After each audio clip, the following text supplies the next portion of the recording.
people, how we doing? Got a little thing for you here.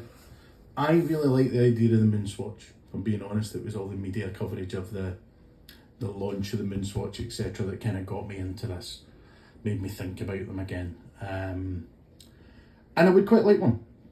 I don't even mind paying the 200 quid for it. It's double what my normal budget is for a watch, but you know, max budget really. But you know, it is what it is. It's it's a thing. You know, it's an aspirational thing to have. It's a just thought it would be a nice thing to have. And the way they are with the prices selling them second hand market, I figured I could try it for a week or so, and if I didn't like it, I could always get my money back on it. And there lies the problem. Haven't been able to get one, and I'm sure I'm not alone in this. Most people haven't been able to get one. So after, you know, kind of perusing some of the Facebook groups, watch forums, etc., I saw somebody post about, I think they call them replicas or clones now, but you or I would call it a fake, you know. And I thought, oh, that's a nice way to just try it and see whether I like it or not. And for 65 quid delivered from China in less than 10 working days, I got these two. So I'm going to unbox them. Disclaimer, I've already had them out of the box, but put them back in. I couldn't wait, you know, like a kid at Christmas, to see what they were like. So I'm going to do them. We'll do this one first. I can't remember what I've done is I've bought a mission to the moon, and I've bought a mission to Pluto, because I think they're the two nicest out of all the colourways. Quick wrist check today, a nice G-Shock on today. Can't go wrong with a G-Shock, can you? Right, so unboxing this bad boy here. What we have, oh, it's the Pluto. Right, okay, so this is the nicest one. So this is the packaging you get with it. You get the little kind of fakey leatherette foam pillow that you get with most things. Just a little box, and it just comes in this plastic sleeve. Okay. Now I've already had the strap off this one, because I wanted to see what it was like on a NATO, and it's okay. And here we have, for want of a better expression, fake Moonswatch. Pretty branded up. It's got the, I mean, as far as I know, that might even be a genuine swatch strap. This could be for the factory that makes them, for all I know. The strap's shockingly bad. It's really poor. I got a fairly big wrist, but I mean, the shock is the strap is exceptionally shit. It's really bad. It does not work well at all. And what we have here is branded up. We've got the Omega Swatch Speedmaster Moonswatch. The only bit of branding that's not on it is on the genuine ones in the centre. You have that etched S in the middle of the kind of clear plastic there. Nearly called it glass for a second.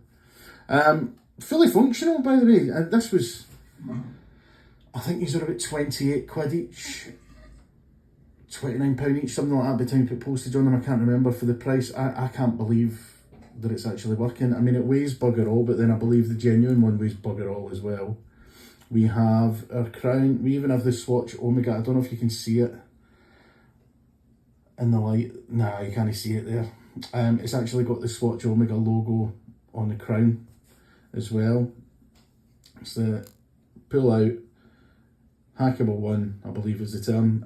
Switch, set time, etc. for there. It's got to annoy me now, it's not the right time. That'll do. Back in, and we've got our seconds ticking down there. It's exactly the same kind of style of chronograph as one of my rotaries is. You know, the seconds, I keep looking at it and thinking the second hand's stopping, the battery's dead, but the second hand's down here. This is your tackle one, so if you press the top pusher, it does go. It's a full sweeping one. And it does go right the way around, and the minute counter does move. I've tried that. I had it running for about 5 minutes. Reset, pause, and then you've got your reset down there, so you'll see it sweeping all the way around, which is strangely satisfying. Doesn't quite centre bang on the indus, but at the end of the day, it's not a genuine watch. From what I understand from reading reviews of the genuine ones, some of the genuine ones don't even do that either, so hi ho, it is what it is. For the money, I thought it was a great wee thing. I'm probably going to pass it on to someone else. I don't really intend on keeping it. I love this colour scheme. I think this colour scheme is the best one out of all the different Moonswatches they do. But I find it very hard to tell the time on it. I don't know if it's just my eyes or something, but I just really find this one hard to tell the time on. I find it quite difficult to read. I think there's maybe just a bit too much going on here. It's all similar colours and stuff. Maybe if the hands were just one solid colour rather than being the two-tone kind of thing, I don't know. On the back, we have the mission to Pluto with a wee bit there for Pluto. I've never met Pluto, so I don't know if that's what Pluto looks like really. Who knows? It's got all the proper text, etc. on there. The only giveaway on this one is that, and this is only, you know, 2 things that I've found that strike me as being missing from this as a replica. It's not a flat blade there. If I pop that off, that's not actually the battery cover. It is a removable cover, as you've seen, but it's not actually the battery cover. I wouldn't put this anywhere near water. If you want to take the battery off, you've got the little bit down there to get your blade in and just pop it there. You can see the mechanism inside, you can see the movement. Model, I can't quite read that. It's definitely not a swatch anyway, you know what I mean? It's definitely not a genuine one. Like I say, would I buy a genuine one now? No, I don't think so. I think I've got it out of my system. I don't think I would have kept a genuine one for any length of time, to be honest. I think I would have probably sold it. It's a bit of a, not a bit of a letdown, but I would have wanted the Pluto one with the colour scheme, and then I would have found it too difficult to read, and I would have probably either never worn it or I would have sold it on. Again, I'm going to look at the Moon one now. I haven't actually worn this one. I had the Pluto one for a little while, but I haven't actually worn this one. Same packaging. This one's much clearer and easier to read, but I find this quite a boring colour scheme. It's just black and grey. I like a bit of variety in it. Maybe that's why I like G-Shocks so much. Again, everything is exactly the same on this one. All the branding, all the typing, all the logos is all exactly the same. The second hand sweeps round for the tackle like that as well. These both came for the same seller, so I would imagine they're the same factory. This one seems to centre a bit better on the indices. It's got the same back cover. We can see the little moon cover there. It looks exactly the same as the other one, and that will pop off. But you still pop off the whole back if you want to do the battery. I could probably pop that off in my thumbnail if I really wanted to. It's not monstrously tight or anything. This one, I think the strap on this one seems worse. I think it's just shinier. Do you know what I mean? It just feels like it would really sweat your wrist. Do you know what I mean? But yeah, all the branding's exactly the same. We've got the Moonswatch, the Speedmaster, the Omega Swatch. We've got the Omega Swatch logo on the crown as well. The pushers are exactly the same. It actually, if it wasn't branded up like this, it probably, you know, you would think it wasn't a bad wee watch. But yeah, not my cup of tea. I think if I keep one of them, I'll keep this one, even though I prefer the colour scheme of the Moon one, because at least I can tell the time on this one a bit easier. The other one I really struggle with.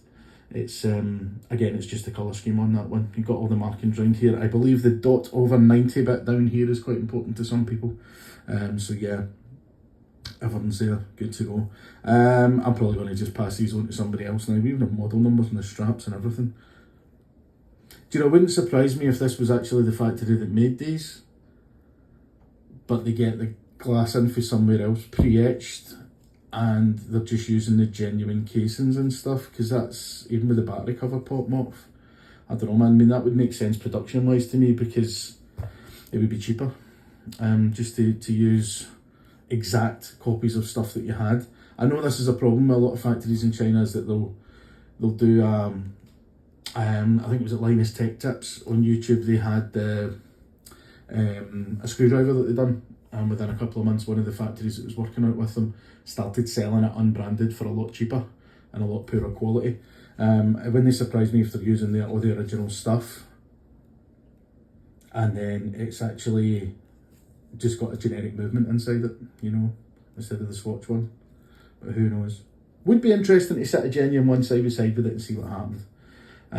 Again, I wouldn't put this one anywhere near water. When you pop the back off, there's no O-ring or anything, especially even on the battery cover as well. There's no little O-ring or anything to stop the water getting in, so I wouldn't bother with that. So I'm probably going to ditch that one.